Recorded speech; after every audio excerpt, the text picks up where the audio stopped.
ከ12ቱ ሐዋርያት አንዱ ያስቆሮቱ ሰው ይሁዳ ወደ ካህናት አለቆች ሄዶ ኢየሱስን አስይዝላችኋለሁ፣ ለኔ ግን ምን ትሰጡኛላችሁ ብሎ ጠየቃቸው። ደስ ብሏቸው 30 ብር ሊሰጡት ተዋዋሉ። ይሁዳ ከዚያን ጊዜ ጀምሮ የሚያስይዝበትን ምቹ ጊዜ ይፈልግ ነበር። ጌታችን ኢየሱስ ክርስቶስ ከአልዓዛር ቤት ወጥቶ እንዳስለመደ ሊጸልይ ወደ ደብረ ዘይት ሄደ።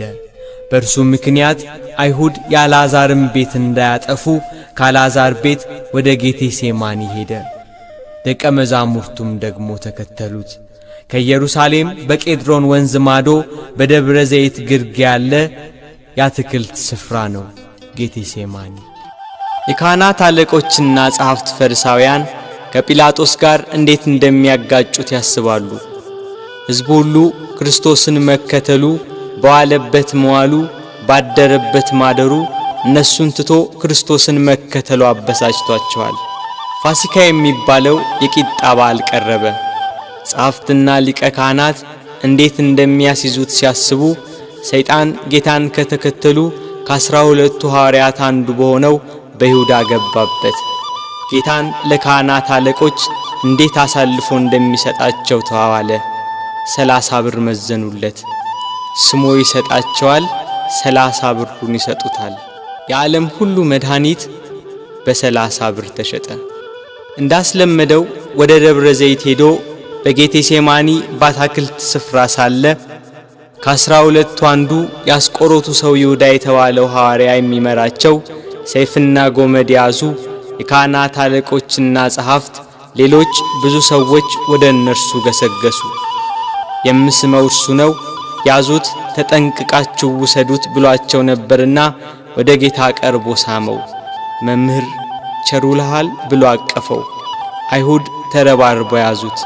ይሄ ለአይሁድ ከይሁዳ የተሰጠ ምልክት ነበር።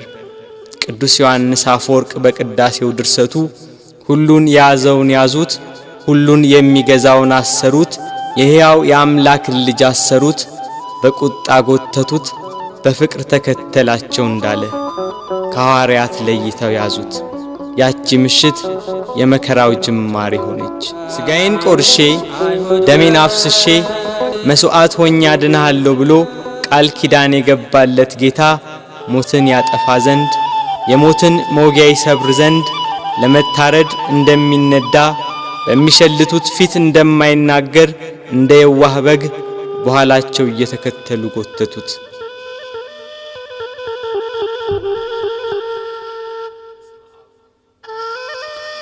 እየገፉና እያዳፉ ወደ ጲላጦስ ወሰዱት። ሐዋርያት በጌታ መያዝ ተበታትነዋል። የእረኛው መመታት መንጋውን በትኖታል። ይሁዳ ጌታን ለካህናት አለቆችና ለሮም ወታደሮች አሳልፎ ከሰጠው በኋላ ዳግም ወደዚያ አካባቢ ዝር አላለም። ድንግል ማርያም የፋሲካን በዓል ማክበርን ስታስብ የልጇን መያዝ ሰማች። ልጇ መከራ ወደሚቀበልበት፣ አይሁድ ግፍ ወደሚፈጽሙበት ወደ ኢየሩሳሌም እንዲወስዷት ከሐዋርያት አንዱን ፈለገች። አይሁድን ስለፈሩ ሁሉም ጥለዋት ሸሽተዋል። ከጴጥሮስ ጋር ለመሄድ ጴጥሮስን ፈለገች። እሱስ የካህናት አለቆችን ስለፈራ ልጅሽን አላውቀውም ብሎ ሸሽቶ ተደብቋል አሏት። ዳግመኛ ስለ ወንድሙ ስለ ያዕቆብ ጠየቀች። እሱም ሲይዙት ልብሱን ጥሎ ሸሽቷል አሏት። እንድርያስን ፈለገች። እሱስ ከልጅሽ ጋር ወደ ከተማ አልመጣም አሏት። ቶማስም እንዲሁ ሸሽቷል። በርተሎሜዎስን ጠየቀች። ከሁሉ አስቀድሞ ሸሽቷል አሏት። ፊልጶስን ጠየቀች። እሱስ አንድ ጊዜም አልታየም አሏት። ማቴዎስን ጠየቀች። እሱማ ግብር ተቀባይ ስለነበር ከሁሉ ይልቅ ፈርቶ ተሸሽጓል አሏት። ሁሉንም አንድ በአንድ ጠየቀች። ከእርሱ ጋር ወደ ቀራንዮ ከሄደ ከዮሐንስ በቀር አንድም አላገኘችም። እያለቀሰችና እያነባች ወደ ቀራንዮ ገሰገሰች። ሁሉም ፈርተው ተሸሽገዋል። አንድስ እንኳን አብሮት የሚሆነው መከራውን የሚጋራው ባለመኖሩ እኒያ ጸሐፍትና የካህናት አለቆች ይግባኝ ብሎ የሚጠይቃቸው፣ ተዉ ብሎ የሚከለክላቸው፣ በቃችሁ ብሎ የሚያግዳቸው ባለመኖሩ በመድኃኔ ዓለም ላይ መከራና ስቃይ ያበዙበት። ጲላጦስ እንደ ሕጋቸው ሞት እንዲፈርድበት አደባባይ አቆሙት። ሊቃነ መላእክት በመፍራትና በመንቀጥቀጥ ከፊቱ የሚቆሙለት እርሱን በአደባባይ አቆሙት። ይህ ሰው ሕዝባችንን ሲያጣምም፣ ለቄሳር ግብር እንዳይሰጥ ሲከላከል፣ ደግሞም እኔ ክርስቶስ ንጉሥ ነኝ ሲላገኘ ነው ብለው አሳጡት። ሰንበትን የማያከብር የእግዚአብሔር ወገን ያይደለ ነው እያሉ አጣሉት፣ አካሰሱት። እርሱ ግን በሰንበት የታመሙትን አዳናቸው፣ የሞቱትንም ማስነሳቸው። በምኵራብ ውስጥ እጁ የደረቀች አንድ ሰው አገኘ። አይሁድ ግን ያጣሉት ያካሰሱት ዘንድ በሰንበት ያድነው እንደሆነ ብለው ይጠባበቁ ነበር። ጌታም እጅህን ዘርጋ አለው። እጁን ዘረጋ፣ ድና እንደ ሁለተኛይቱ ሆነችለት። አይሁድ ግን ሰንበትን ሻር ያሉት። ከወደፊቱ ሆዱ ያበጠ አንድ ሰው ነበር። ጌታችንም ይህንን ሆዱ ያበጠውን ሰው ይዞ በሰንበት አድኖ ሰደደው። አይሁድ ግን ሰንበትን ሻር ያሉት። በሰንበት ሲያልፍ እውር ሆኖ የተወለደ ሰው አገኘ። በምራቁ አፈር ለውሶ አይኑን ቀብቶ ሄደህ በፈሳሽ ውሃ ታጠብ አለው። ሄዶ ታጠበ፣ እያየም ተመለሰ። አይሁድ ግን ሰንበትን ሻር ያሉት። ጲላጦስ ፊት ያቀረቡት የወንጀል ክስ ጲላጦስን ይሰው ወንጀለኛ ነው ሊያሰኘው ግን አልቻለም፣ በቅናት እንዳስያዙት ያውቃልና። ጲላጦስ ለተሰበሰበው ሕዝብና ለጸሐፍት ፈሪሳውያን እኔ በዚህ ሰው አንዳችን በደል አላገኘሁበትም፣ እናንተ እንደ ሕጋችሁ ወስዳችሁ ቁጡት አላቸው። ካህናት አለቆች ተንጫጩ። ከገሊላ ጀምሮ እስከዚህ ድረስ በይሁዳ አውራጃ እያስተማረ ሕዝቡን ያውካል ያሉ ሁሉም ጮኹ። ጲላጦስ ገሊላ የሚለውን ቃል ሲሰማ የገሊላ ሰው እንደሆነ ብሎ የገሊላ ሰዎችን ጠየቀ። የገሊላ ሰው መሆኑን ሲረዳ ይሄ የሄሮድስ ግዛትን የሚመለከተው ብሎ ወደ ሄሮድስ ላከው። ያን ጊዜ ሄሮድስ በኢየሩሳሌም ሳለ ጌታ ወደ እርሱ ተላከ። ጌታችን ኢየሱስም ከመገዛት ነፃ ሲሆን በትሕትና ሄደ። እርሱ የምድራውያንና የሰማያውያን ገዢ ሲሆን፣ እርሱ የሰማይ ንጉሥ ልጅ ሲሆን፣ አይሁድ እየገፉና እያዳፉ ሄሮድስ ዘንድ ወሰዱት። ሄሮድስ ክርስቶስን ባየው ጊዜ የተወደደ ደም ግባቱን መልኩንና ብሩህ የሆነ ፊቱን ከማየቱ የተነሳ እጅግ ደስ አለው። ስለ እርሱ ብዙ ሥራውን በሰማ ጊዜ ሊያየው ከብዙ ቀን ጀምሮ ይመኝ ነበርና። ሄሮድስ ከመጓጓቱ የተነሳ ደግሞ ደጋግሞ ጠየቀው፣ መረመረው። እርሱ ግን ቃል አልመለሰም። ጸሐፍት ፈሪሳውያንና የካህናት አለቆች ዝም ስላለ ቁመው ያጣሉት የሐሰት ክሳቸውን ይደረድሩ ጀመር። ሄሮድስም ለእኒያ ርኅራኄ ለሌላቸው ወታደሮች በያዙት ጅራፍ እንዲገርፉት ትእዛዝ አስተላለፈ። በእርሱ ግርፋት የአዳምን ግርፋት ሊያስወግድ በሄሮድስ ትእዛዝ ብዙ ተገረፈ። ሥጋው እየተቆራረጠ ደሙ እንደ ውሃ ወደ ምድር ፈሰሰ። ኢየሩሳሌምን የሚገዛት ሄሮድስም ጌታ ኢየሱስን አቃለለው። ይህ ሰው ሞት ይገባዋል ብሎ መልሶ ወደ ጲላጦስ ላከው።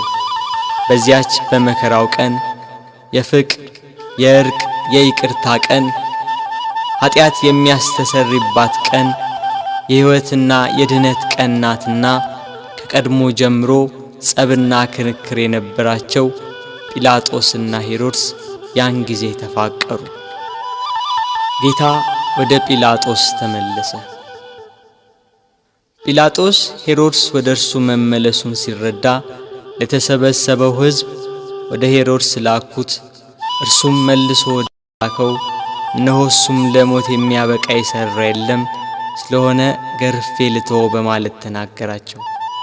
ካህናት አለቆች ግን በተሰበሰበው ሕዝብ እየተሽለኮለኩ ኢየሱስን ስቀልልን፣ በርባንን አድንልን ብላችሁ ለምኑ ብለው ለሕዝቡ ሁሉ ነገሯቸው። የካህናት አለቆች የቅናት ስሜታቸው ረካ።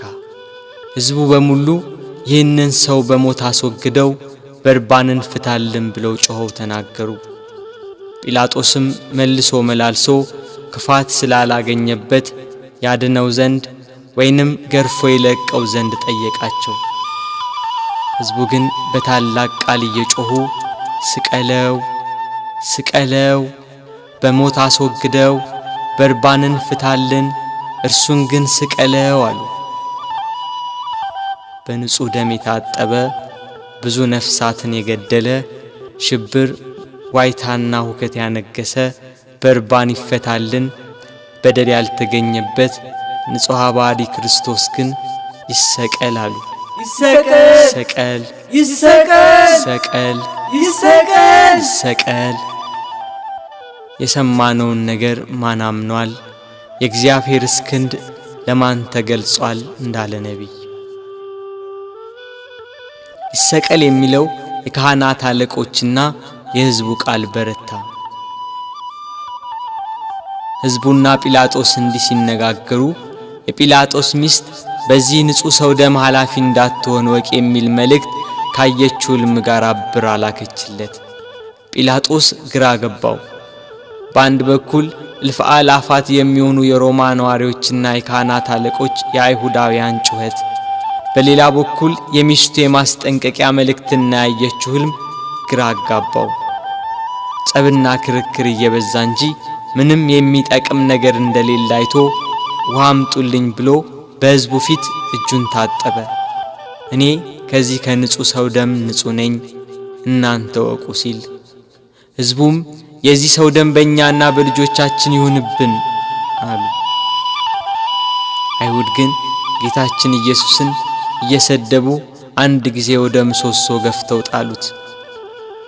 የስድቡ ውርጅብኝ ግን በዕለተ ዓርብ ብቻ አልነበረም። 3 ዓመት ሙሉ ሰደቡት እንጂ።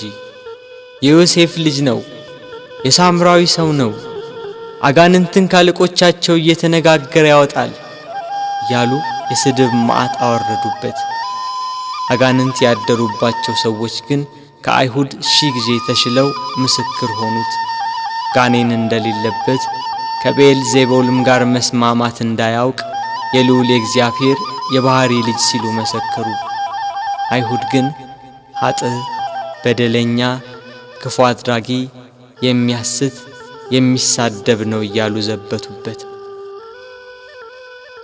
ጌታችን ግን በባሕሪው ንጹሕ፣ በአነዋወሩ ክቡር፣ እውነተኛም ነው። ስለ ኃጢአት ከእናንተ የሚከራከረኝ ማን ነው ብሎ አይሁድን እንዳላቸው እርሱ ኃጥእ አይደለም። አንድ ቀን አንዲት ሴት ስትሴስን አግኝተው በሙሴ ሕግ መሠረት ሊፈርዱባት ጸሐፍት ፈሪሳውያን ወደ እርሷ መጧት። ያችን ሴት ኃጢአትሽ ተሰረየልሽ፣ ዳግም አትበድዪ ያላትን አምላክ አይሁድ ግን እርሱን ኃጥእ አሉት። በዘኬዎስ ቤት ሽቶ የቀባችውን እግሩንም በእንባ ያጠበችውን በራሷ ጠጉር የጠረገችውን ያችን ሴት ብዙ ኃጢአቷን ይቅር አላት፣ ብዙ ወደዋለችና።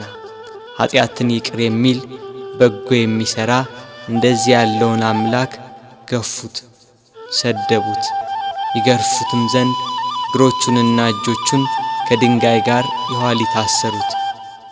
ካሰሩትም በኋላ በማከታተል ጭፍሮች ይገርፉት ጀመር። የሚሞት እንዳይገረፍ የማይሞት እንዲገረፍ እያወቁ በግፍ ገርፈው በግፍ ገደሉት። የተገረፈባቸው አለንጋና ገመድ በደም ታለሉ። ከግርፋቱም ጽናት የተነሳ ሥጋው ሁሉ አለቀ። የማይገረፍ አምላክ ሥጋን በመልበሱ ሰውን ለማዳን የሰውን ሥጋ ለብሶ በመምጣቱ ተገረፈ። የመላእክት ሰራዊት በፍጹም መደንገጥ ለሚሰግዱለት እየዘበቱ በፊቱ ተንበረከኩ።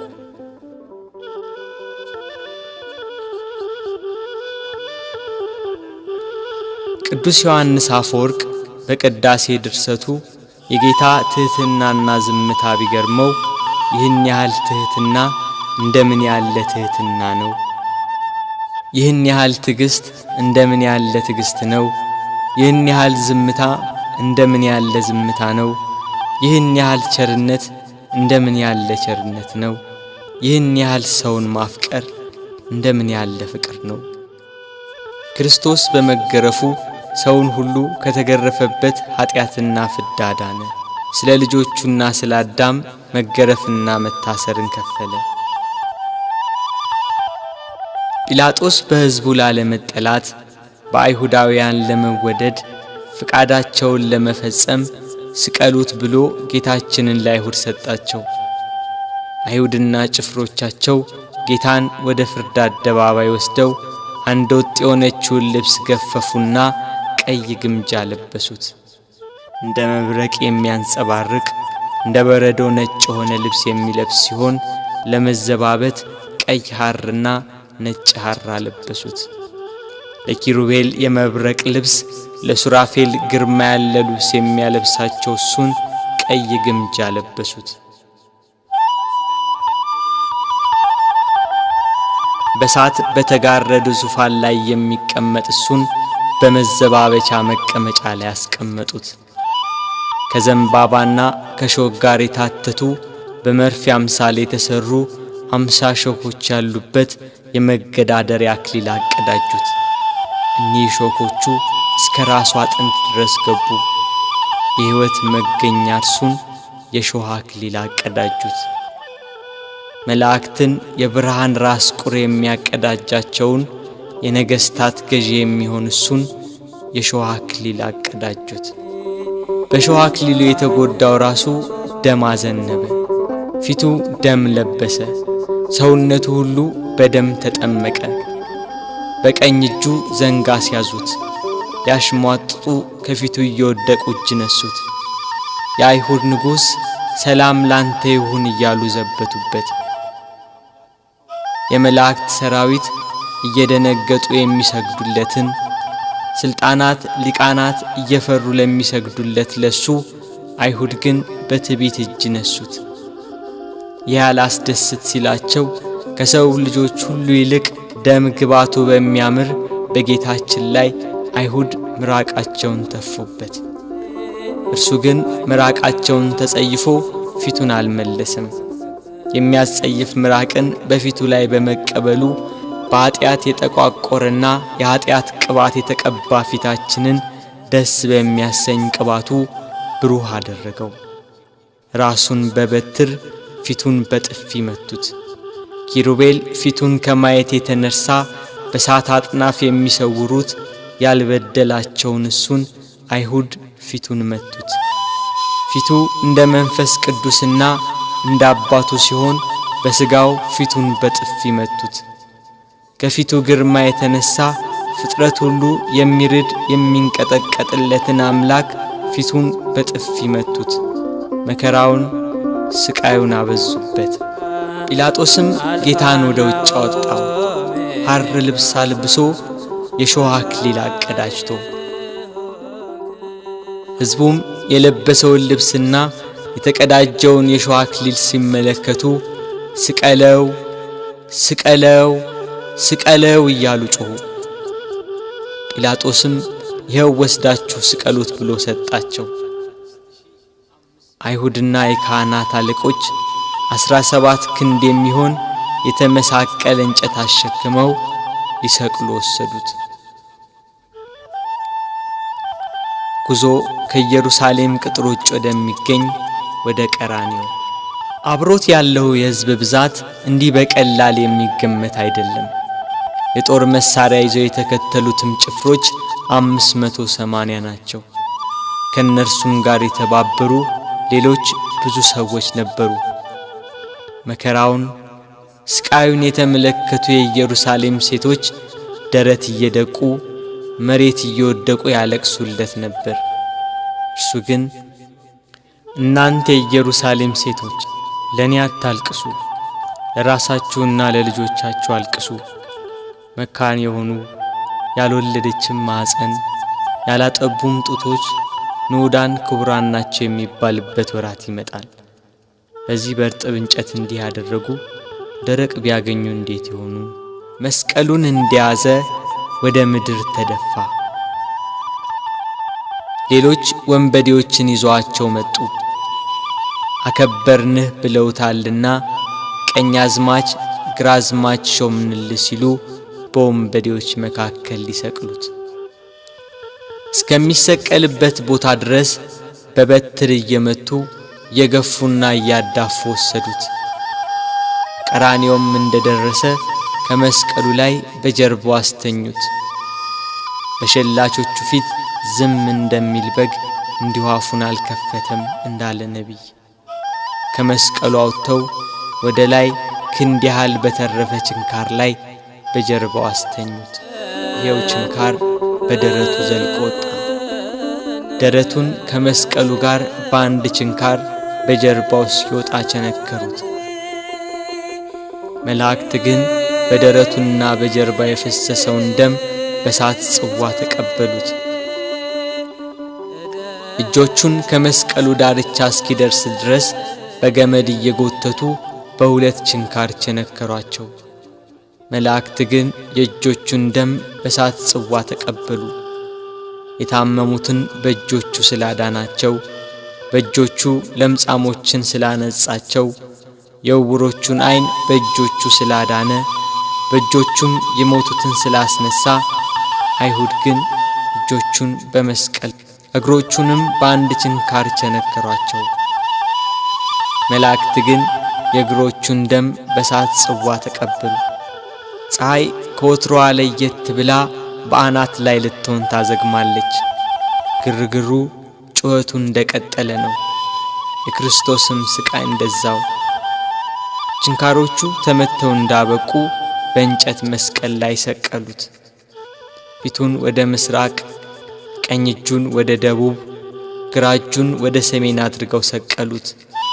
እሱ ግን ስለ ዓለሙ ድነት በማዕዘነ ምድር ወደ ላይ ወደ ታች ወደ ግራና ወደ ቀኝ ሆኖ እንደ መጋረጃ በእንጨት ላይ ተሰቀለ። እኛን ከጻድቃን ጋር አንድ ያደርገን ዘንድ እርሱ ከበደለኞች ጋር ተቆጠረ። ጲላጦስም በደሉን የሚናገር ጽሑፍ ጽፎ ከራሱ በላይ አኖረ። ጽሕፈቱም ይሄ የናዝሬቱ ሰው ኢየሱስ የአይሁድ ንጉሥ ነው የሚል ነው። በጎዳና የሚተላለፉ ሰዎች ራሳቸውን እየነቀነቁ ጌታችን ኢየሱስን ሰደቡት። ጸሐፍትና የካህናት አለቆችም ይዘብቱበት ጀመር። ሌላውን ያድናል፣ እስቲ ራሱን ያድን። እርሱ ግን በካህሊነቱ በስልጣኑም እነሱ እንደተገዳደሩበት ከመስቀሉ ይወርድ ዘንድ በቻለ ነበር። ግና አዳም ተስፋውን ይጠብቃልና ቃሉን እንዳይታበል ከመስቀሉ አልወረደም። የጌታችን የኢየሱስ ክርስቶስ እናት እመቤታችን ቅድስት ድንግል ማርያም ከእህቷ ከቀሎጵያ ልጅ ከማርያምና ከመግደላዊት ማርያም ጋር ከመስቀሉ አጠገብ ቆማ ሆድን በሚያቃጥል አንጀትን በሚቆራርጥ በጽኑ ሐዘን ታለቅስ ታነባ ነበር። በድንግልና ስለጸነሰችው ስለተወደደ ልጇ ድንግል ማርያም ለምን አታለቅስ? 9 ወር ከ5 ቀን በማኅፀኗ ስለወሰነችው ልጇ ድንግል ማርያም ለምን አታለቅስ? የድንግልና ጡት ወተት ስላጠባችው ልጇ ድንግል ማርያም ለምን አታለቅስ? በስደት ከሀገር ሀገር ተጉዛ በግብጽ በረሃ ስለተንከራተተችበት ልጇ ድንግል ማርያም ለምን አታለቅስ? ራሔል ስለ ልጆቿ የምታለቅስ ከሆነች ድንግል ማርያም ለልጇ ለምን አታለቅስ? ራሔል ከአንድ ቦታ ወደ አንዷ ይዛቸው ላልተሰደደችው ልጆቿ የምታለቅስ ከሆነ ድንግል ማርያም በስደትና በስቃይ ወደ በረሃ ለተሰደደችው ልጇ ለምን አታለቅስ?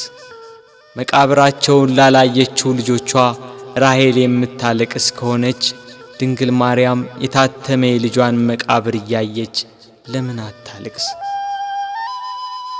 የ12ቱ ነገድ አባት ሽማግሌው ያዕቆብ ስለ ልጁ ስለ ዮሴፍ ያለቀሰው ለቅሶ ዛሬ አዲስ ሆኖ ተገኘ። ያዕቆብ ልጁ ዮሴፍን ወንድሞቹ ሲያስሩት አላየም። ድንግል ማርያም ግን ልጇ በመስቀል ላይ ተቸንክሮ አይተዋለች።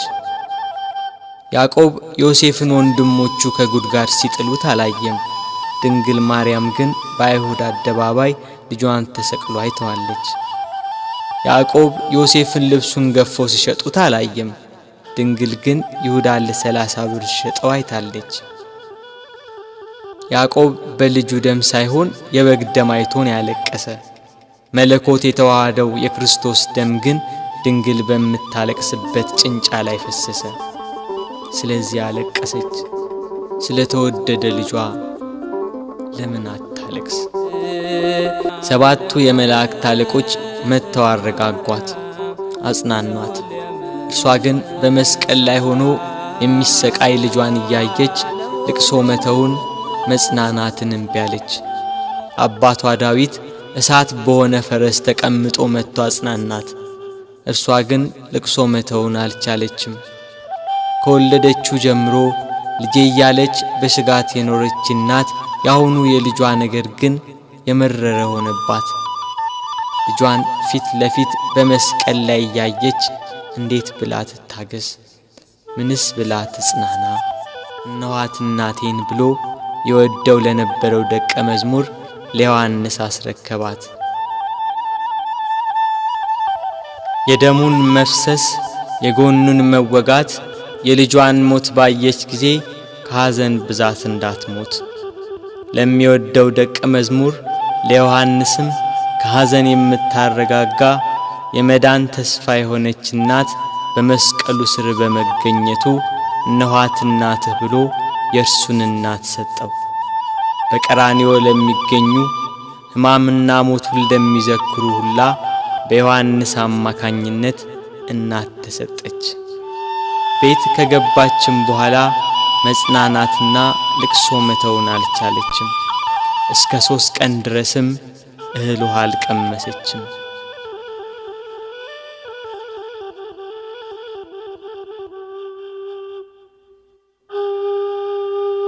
ፀሐይ አናት ላይ ስትደርስ ብርሃኗን ከለከለች። በቀትር ፀሐይ በሚጠነክርበት ሰዓት ኢየሩሳሌምን ጨለማ ወረሳት። ጨረቃም አምላክን በመስቀል ላይ በማየቷ ደም ለበሰች። ከዋክብት ረገፉ። ክርስቶስ በመስቀል ሳለ ትንቢቱ ሁሉ እንደተፈጸመ ባየ ጊዜ ተፈጸመ አለ። ነፍሱን ከሥጋው ለየ። አምላክ በሥጋው ሞተ። በነፍሱ የሞተውን አዳምን ለማዳን ክርስቶስ በሥጋው ሞተ። አይሁድ 3 ዓመት ከ3 ወር የሕይወት እንጀራ ሲመግባቸው ቃሉን እንደ ውሃ ሲያፈስላቸው የኖረውን አምላካቸውን በመስቀላቸው ገና ከቀራንዮ ሲወርዱ ነበር ከጸሐፍት ፈሪሳውያን ጋር ደስታ የጀመሩት። እያንዳንዳቸው ስላደረጉት ጀብደኝነት በክርስቶስ ላይ ስለፈጸሙት በደል ያወጋሉ። ቀኑ እየመሸ ሄዷል። በ9 ሰዓት ቅድስት ነፍሱን ከቅድስ ሥጋው በለየ ጊዜ መልሳ ብቅ ያለችው ደብዛዛዋ ፀሐይ አሁንም ቂሟን የረሳች አትመስልም። ወደ ምዕራብ ተጠግታለች። ዮሴፍና ኒቆዲሞስም ወደ ጲላጦስ ገብተው የክርስቶስን ሥጋ አውርደው ይቀብሩት ዘንድ ለመኑት። ጲላጦስም ፈቀደላቸው። እነርሱም ከመስቀሉ አወረዱት። ስለኛ በሞት ዓይኖቹ እንደተሸፈኑ፣ ስለኛም ጆሮቹ በሞት እንደተዘጉ፣ ስለኛም በሞት አንደበቱ ዝም እንዳለ፣ ስለኛም እጆቹና እግሮቹ እንደታሰሩ ባዩ ጊዜ ሞትን ድል የምትነሳ ጌታ ሆይ ተኛህን? ሞትስ በአንተ ላይ እንደምን ሰለጠነ እያሉ አለቀሱ። በሰው ሥርዓት ሊገንዙት ሲሉ ዓይኖቹ ተከፈቱ። ዮሴፍና ኒቆዲሞስንም ተናገራቸው። እንደ ምድራዊ ሰው ዝም ብላችሁ ልትገንዙኝ ነው? በሉ እንዲህ ብላችሁ ገንዙኝ አላቸው።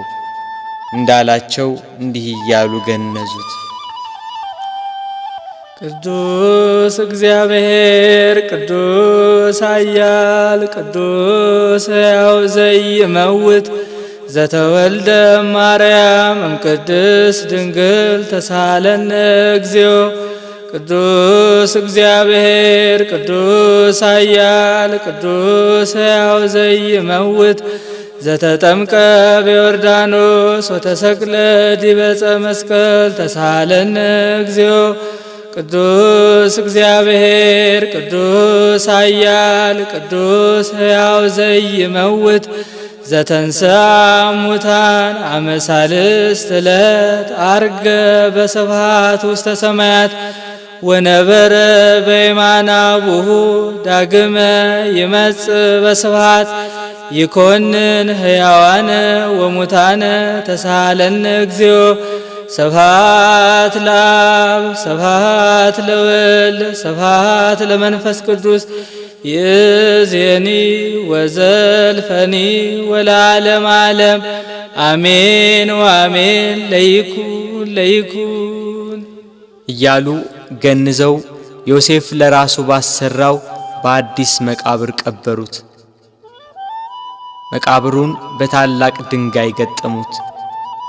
የካህናት አለቆችና ፈሪሳውያን ተሰባስበው መቃብሩን እንዲያስጠብቅ ደቀ መዛሙርቱ ተነስቷል ብለው ሕዝቡን እንዳያውኩ ለጲላጦስ ነግረው በ4 ሹማምንቶችና በ400 የአይሁድ ጭፍሮች የጌታችን የኢየሱስን መቃብር አስጠበቁ። ጠባቂዎችም እስከ 3 ቀን ድረስ እየጠበቁ ተቀመጡ። ቅዳሜ ሌሊት ለእሁድ አጥቢያ ከዋክብት ሰማያትን እያደመቁ ናቸው። ጨረቃም ቂሟን ረስታ ያነባችውን እንባ አብሳ ፍንፊቷን ፍንትው አርገዋለች። ሳይታሰብ ኢየሩሳሌምን ከወደ ጎልጎታ አካባቢ አስደንጋጭ ድምፅ አናወጣት። ክርስቶስም በራሱ ኃይልና ሥልጣን በታላቅ ክብር ፈጥኖ ተነሳ፣ ቁራኝነት አጠፋ። ሲኦል በብርሃን ተጥለቀለቀች። ነፍሳት በደስታ ከሲኦል ተፈተለኩ፣ ከቁራኝነት ነፃ ወጥቷቸዋልና። ዲያብሎስን ድል መታው፣ ገሃነም ፈራረሰ፣ ሲኦልም ተዘጋ። ሞት ሊይዘው አልቻለምና የተገነዘበትን ልብስ ትቶ ልብሰ መንግሥቱን ለብሶ ተነሳ። በተወለደ ጊዜ የእናቱን ማኅተመ ድንግልና እንዳለወጠ በትንሣኤውም ከእህቱም መቃብር መግነዝ ፍቱልኝ ሳይል በመላእክት ታጅቦ በክብር ተነሳ። ምስጋና ይሁን ለአብ ለወልድ ለመንፈስ ቅዱስ ዛሬም ዘወትርም ለዘለዓለሙ አሜን።